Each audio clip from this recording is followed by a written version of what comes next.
தொடர்ந்து தற்போது நம்மிடையே பாஜகவை சேர்ந்த முன்னாள் ஆளுநர் தமிழிசை சவுந்தரராஜன் இணைப்பில் இருக்கிறார். அவங்க கிட்ட பேசலாம். வணக்கம் மேடம். வணக்கம். பொள்ளாச்சி வழக்குல தீர்ப்பு வழங்கப்பட்டிருக்கு, எப்படி பாக்குறீங்க?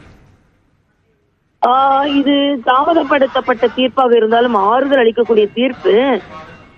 அந்த குழந்தைங்க எவ்வளவு கதற அவர்கள் சீரழிக்கப்பட்டார்கள் என்பதை நாம் எல்லாம் பார்த்து கொண்டுதான் இருந்தோம்.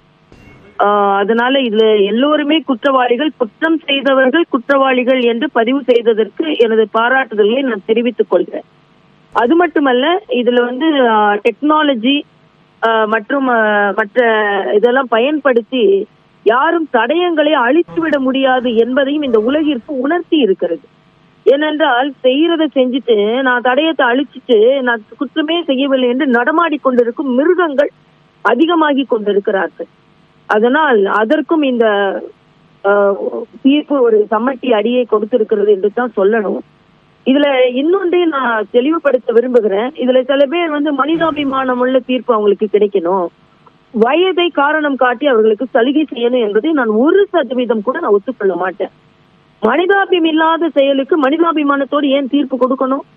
அதே மாதிரி வயதை மீறி வயதை பற்றி கவலைப்படாமல் கொடூர மிருகங்களாக நடந்து கொள்பவர்களுக்கு ஏன் வயதை பற்றி சலுகை கொடுக்கணும்? அதெல்லாம் தேவையே இல்லை. அவர்களுக்கு கொடுக்கின்ற தீர்ப்பு இனிமேல் யாரும் பெண்களை தீய எண்ணத்தோடு தொடக்கூடல, பார்க்க கூட முடியாது என்ற ஒரு தீர்ப்பை இவர்கள் வழங்க வேண்டும். அது மட்டுமல்ல, பாதிக்கப்பட்ட பெண்களுக்கு இந்த தீர்ப்பு மட்டுமே நியாயம் வழங்கிவிட முடியாது. அவர்கள் எந்தெந்த வகையில் பாதிக்கப்பட்டிருக்கிறார்களோ அந்த பாதிப்பிலிருந்து அவர்கள் வெளியே வருவதற்கு மனநலமாக இருக்கட்டும், படிப்பாக இருக்கட்டும், குடும்ப நலமாக இருக்கட்டும், அதற்கும் உதவி செய்ய வேண்டும் என்பதும் எனது கருத்தாக இருக்கிறது.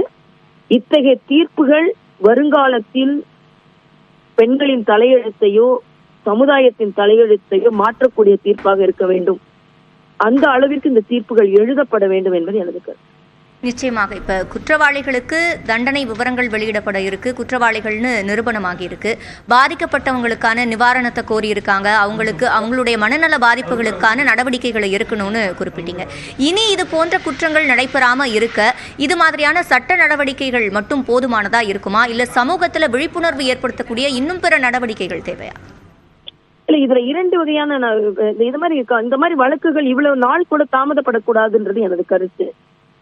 உடனே செய்ய வேண்டும். இன்னும் சொல்ல போனா, நான் தெலுங்கானா ஆளுநரா இருக்கும்போது ஒரு பெண் ஒரு வெட்டினரி டாக்டர் சீரழிக்கப்பட்ட போது உடனே ஸ்பெஷல் கோர்ட் ஏற்படுத்தி இன்ஃபேக்ட் என்கவுண்டரே செய்யப்பட்டது. ஏன்னா பெண்களுக்கு என்ன கொடுமை நடந்தாலும் அதை சட்டத்தின் ஓட்டையை வைத்து இழுத்து செய்வதை நான் முற்றிலுமாக ஒத்துக்கொள்ள மறுக்கிறேன். பெண்களுக்கு எது வந்தாலும் உடனே சிறப்பு நீதிமன்றங்கள் அடுத்த நாளில் இருந்து செயல்படுத்தப்பட்டு அவர்கள் எந்த விதத்திலும் தடயங்களை எல்லாம் அழித்துவிட முடியாத அளவிற்கு கிடுக்கிப்பிடி போட்டு உடனே தீர்ப்பு வழங்க வேண்டும் என்பது எனது கருத்து. இன்னொன்று, சமுதாயத்திலும் பெண் குழந்தைகள் எப்படி கண்காணித்து வளர்க்கப்படுகிறார்களோ அதே மாதிரி ஆண் குழந்தைகளும் கண்காணித்து வளர்க்கப்பட வேண்டும். பெண் குழந்தைகள் தாமதமாக வீட்டிற்கு வரும் கேள்வி கேட்கும் பெற்றோர் ஆண் குழந்தைகள் எத்தனை மணிக்கு வந்தாலும் அது கேள்வி கேட்பது இல்லை. அதே மாதிரி பெண்களுக்கு கட்டுப்பாடு விதிக்கும் பெற்றோர் ஆண்களுக்கு எந்த கட்டுப்பாடையும் விதிப்பது இல்லை. ஆக இவர்கள் ஆண்களுக்கு கட்டுப்பாடு விதிக்காததனால் கட்டுப்பாடோடு வழங்கக்கூடிய பெண்களும் பாதிக்கப்படுகிறார்கள் என்பது எனது கருத்து. ஆக ஆண்களுக்கும் இந்த சமுதாயத்தில் உள்ள கேடுகளை சொல்லி கேடுகளை அவர்கள் விளைவித்தால் அவர்கள் கடுமையான தண்டனை அளிக்கப்படுவார்கள் என்பது மட்டுமல்ல, குடும்பத்திலேயே அவர்களுக்கு தண்டனை அளித்து அவர்களை நேர்மொழிப்படுத்த வேண்டும் என்பதும் எனது கருத்தாக இருக்கு.